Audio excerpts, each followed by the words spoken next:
नमस्कार, मैं हूं सौरभ चंद केसरी और अपने YouTube चैनल में आपका स्वागत करता हूं। आज आपके लिए कुल 9 प्रश्न लेकर के आया हूं और उम्मीद करता हूं इसमें कुछ न कुछ आपको नया ज़रूर मिलेगा। तो चलिए पहले प्रश्न की ओर बढ़ते हैं और सवाल को हल करते हैं। प्रश्न है 2, 5, 8, 11 डॉट डॉट डॉट ऐसे करके पूछ रहा है 25वां पद ज्ञात कीजिए। ऐसे ही कै पद हैं? 25 पद। तो 25वां क्या होगा? पहला 2 है, दूसरा 5 है, तीसरा 8 है, चौथा 11 है, तो 25वां क्या होगा? तो देखिए ऐसे प्रश्न आए तो कैसे करते हैं। पहले तो देखें कि क्या एक श्रृंखला में है। 2 के बाद 5 आ रहा है, 5 के बाद 8 आ रहा है, 8 के बाद 11 आ रहा है। देखिए 2 3 5, 5 3 8, 8 3 11 प्लस 3 बढ़ रहा है, मतलब एक समान बढ़ रहा है, इसे कहते हैं समांतर श्रेणी। ठीक है, इसी तरीके से 25वां पद निकालना है। तो कोई भी पद निकालते समय हमें एक फार्मूला याद रखना है। ये 25वां पद निकाल रहे हैं, ठीक है ना। इसका मतलब हम लोग कहेंगे एनवां पद। कौन सा पद? एनवां पद का एक सूत्र होता है एनवां पद।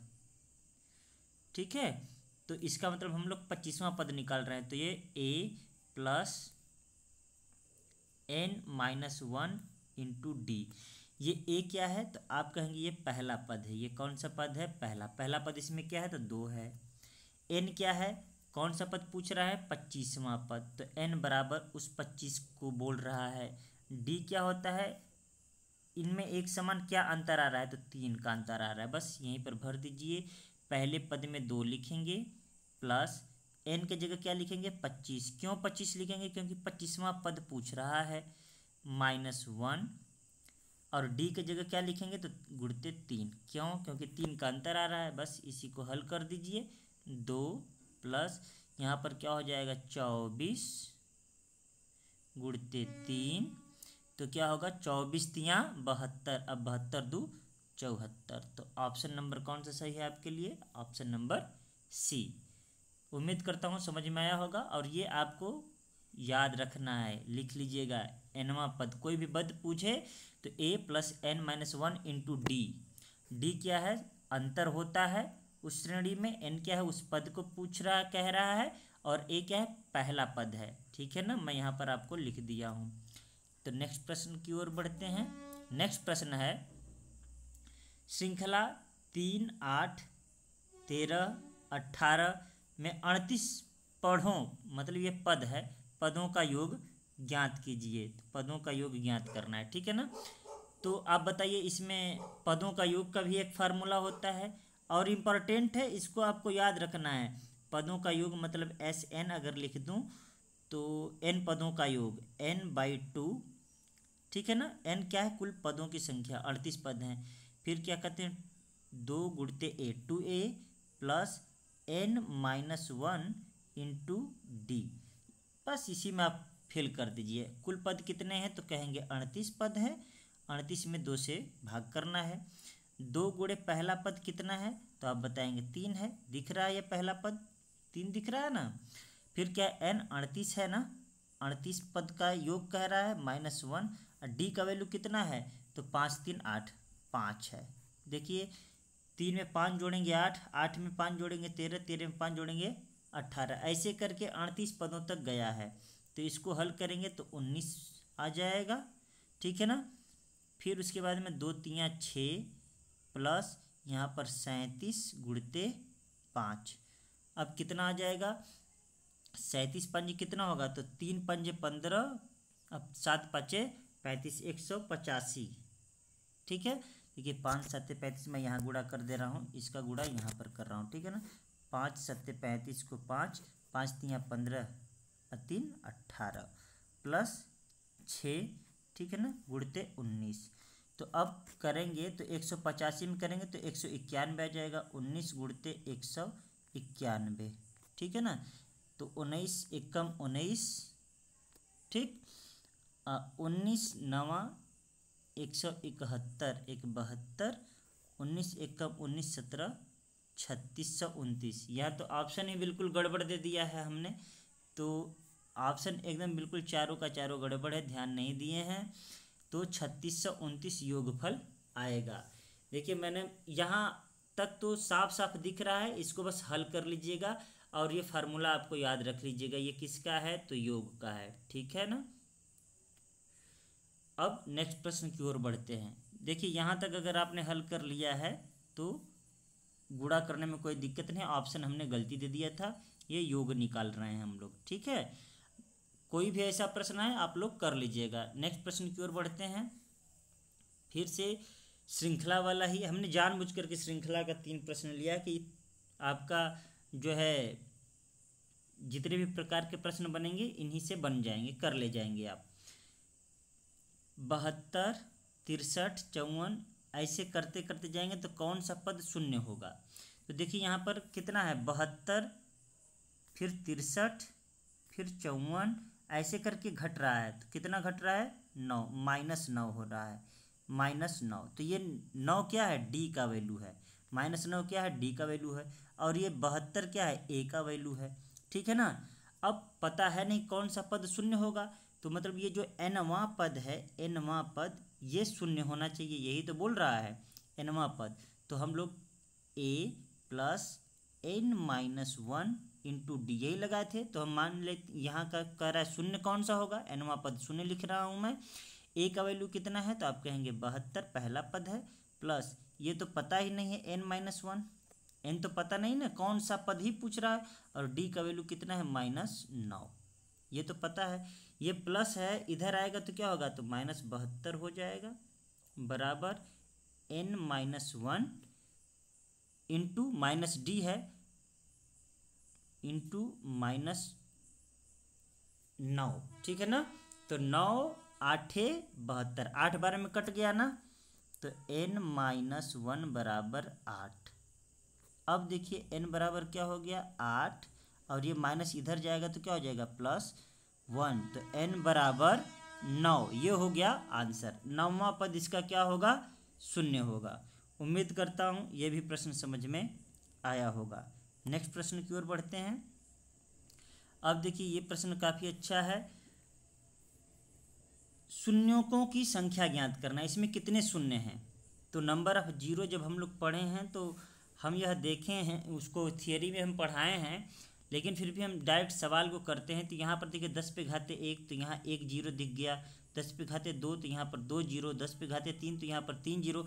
ऐसे करते करते करते करते गुणे 10 पे घाते 10 तक जाएंगे। तो लास्ट वाले में 10 जीरो है, फिर उससे पहले वाले में 9 जीरो है, उससे पहले वाले में कितने जीरो हैं? 8 जीरो हैं। गुणा करते चले जाएंगे तो कितने जीरो होंगे? तो बस क्या कीजिएगा, लगातार देखिए 1 2 3 4 5 दिख रहा है ना, तो बस n इंटू n+1/2 वाले से हल कर दीजिए, इतने जीरो आ जाएंगे। अब पूछेंगे कैसे आएंगे, तो देखिए 10 पे घाते 1, तो 1 जीरो हुआ, गुणे 10 पे घाते 2, तो यहाँ पर 2 जीरो हुआ। अब ये गुणा है तो सब जुड़ रहे हैं ना, 10 पे घाते 3, 3 3 6 तो यहीं पर हो गए।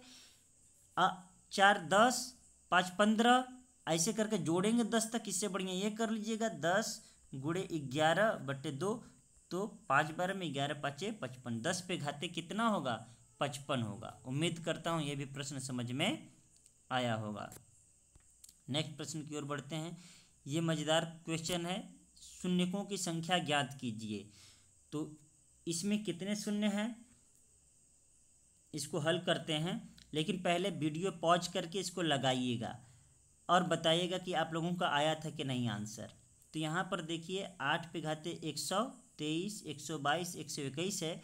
तो हम यहाँ पर क्या कर लेते हैं, 8 पे घाते 121 को कॉमन ले लेते हैं, तो बच जाएगा 8 पे घाते 2 माइनस 8 पे घाते 1 माइनस 8 पे घाते 0। 0 मतलब 1 लिख सकते हैं। अब यहाँ पर गुणते क्या है, इसमें 3 पे घाते 223, 222, 221 है, तो 3 पे घाते हम क्या ले लेते हैं, 221, सबसे छोटा वाला ले लेते हैं। तो फिर इसमें भी वही आएगा, 2, 3 पे घाते 1 और 3 पे घाते 0।